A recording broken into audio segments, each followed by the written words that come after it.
ఈ రోజుల్లో అందరూ పిల్లలకి ఇస్తున్న ప్రమాదకరమైన సలహా స్కూల్కి వెళ్ళి బాగా చదువుకొని మంచి మార్కులు తెచ్చుకొని మంచి ఉద్యోగం తెచ్చుకోమని.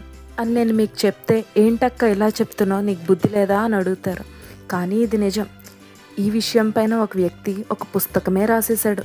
ఒక వ్యక్తి తన చదువు ముగించుకొని ఉద్యోగంలో చేరాడు అనుకోండి. ఇప్పుడున్న రోజుల్లో ఎప్పుడు ఉద్యోగాలు ఊడిపోతాయో చెప్పలేం. కొన్ని కంపెనీలు వాళ్ళ పరిస్థితి బట్టి లే ఆఫ్ చేస్తూ ఉంటాయి. ఉద్యోగుల కుటుంబాలను బాధిస్తాయి. నిరుద్యోగం పెరిగిపోతుంది. ఇదంతా తెలిసిన విషయమే.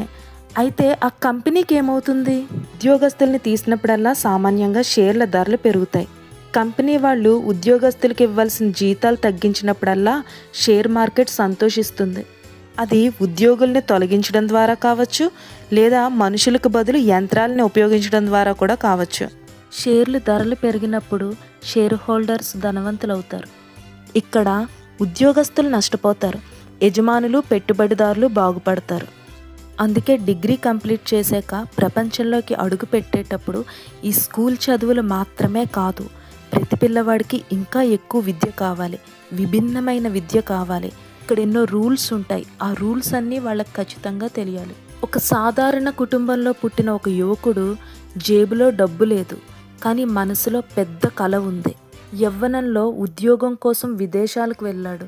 అక్కడ ఒక పెట్రోల్ బంకులో పనిచేశాడు. కానీ ఆ పిల్లవాడి మనసులో ఒకటే ఆలోచన, ఉద్యోగం చెయ్యటం కాదు, ఒకరోజు 1000 మందికి ఉద్యోగాలు ఇవ్వాలి అని.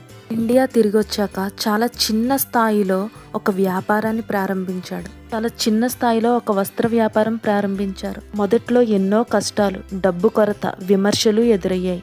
కానీ ఆయన ఎప్పుడూ వెనక్కి తగ్గలేదు. చిన్న వ్యాపారాన్ని ఒక్కో అడుగు ముందుకు వేస్తూ దేశంలోనే అతిపెద్ద కంపెనీల్లో ఒకటైన రిలయన్స్ ఇండస్ట్రీస్ని నిర్మించారు. ప్రపంచం ఆయన విజయాన్ని చూసింది. కానీ ఆ విజయం వెనుకున్న కష్టం, ధైర్యం, దూరదృష్టి చాలా కొద్ది మందికే తెలుసు. ధీరూభాయ్ అంబానీ ఉద్యోగి నుండి యజమాని వరకు ప్రయాణించిన వ్యక్తి. ఆయన ఐడియాలజీలో కొన్ని పాయింట్లు తెలుసుకుందాం. మొదటిది, పెద్ద కలలు కనండి, చిన్న కలలు చిన్న ఫలితాన్నే ఇస్తాయి. 2, రిస్క్ తీసుకోవడానికి భయపడద్దు, పెద్ద విజయం ఎప్పుడూ సౌకర్యవంతమైన జీవితంలో ఉండదు.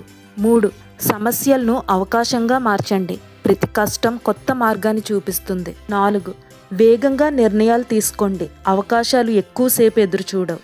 5, సాధారణ మనుషుల శక్తిని నమ్మండి, గొప్ప సంస్థలు గొప్ప మనుషులతో కాదు, అవకాశాలు ఇచ్చిన సాధారణ మనుషులతో నిర్మితమయ్యాయి. పరిస్థితులు మన భవిష్యత్తును నిర్ణయించవు, మన ఆలోచనలు, మన ధైర్యం, మన చర్యలే మన భవిష్యత్తును నిర్ణయిస్తాయి. A lot can happen over coffee అనే నినాదంతో యువతకు, కుటుంబాలకు, స్నేహితులకు కలిసి ఒక ప్రత్యేక స్థలాన్ని అందించిన వ్యక్తి కాఫీ డే వ్యవస్థాపకులు విజి సిద్ధార్థ్ గారు. కొద్ది కాలంలోనే కాఫీ డేని దేశవ్యాప్తంగా వందలాది పట్టణాలకు విస్తరించారు. 1000 మందికి ఉపాధి కల్పించారు. భారత కాఫీ పరిశ్రమకు కొత్త గుర్తింపును తీసుకొచ్చిన వ్యక్తి ఆయన. దురదృష్టవశాత్తు వ్యాపారంలో వచ్చిన భారీ అప్పులు, ఆర్థిక ఒత్తిడి ఆయన తీవ్రంగా ప్రభావితం చేశాయి. 2019లో ఆయన కనిపించకుండా పోయారు. కొన్ని రోజుల తర్వాత ఆయన మృతదేహం లభించింది. ఆయన ఒక సూసైడ్ నోట్ రాశారు. అందులో ఆయన స్ట్రెస్ భరించలేకపోయానని, అప్పుల భారం వల్లే మరణించానని రాశారు. ఈ ఘటన దేశాన్ని దిగ్భ్రాంతికి గురి చేసింది. విజయం కోసం పరిగెట్టండి, కానీ మీ జీవితం విజయం కన్నా గొప్పది. అందుకే రాబర్ట్ కియోసాకి గారు ఒక పిల్లవాడిని చక్కగా చదువుకో అని చెప్పటం బుద్ధి లేని మాట అన్నారు. భిన్నమైన విద్య నేర్చుకోవాలి, నియమాలను తెలుసుకోవాలి. ఈ వీడియోలో చెప్పుకున్న 2 స్టోరీస్లో ఒక కథ సుఖాంతంగా నడుస్తూ ఉంటే ఒక కథ విషాదంగా ముగిసింది. దీనికి కారణం గుర్తించి కింద కామెంట్లో రాయగలరు. ఇలాంటి మరిన్ని వీడియోల కోసం మీకు నచ్చితే మన ఛానల్ని వెంటనే సబ్స్క్రైబ్ చేసుకోండి. This is Vani shutting off. Bye bye.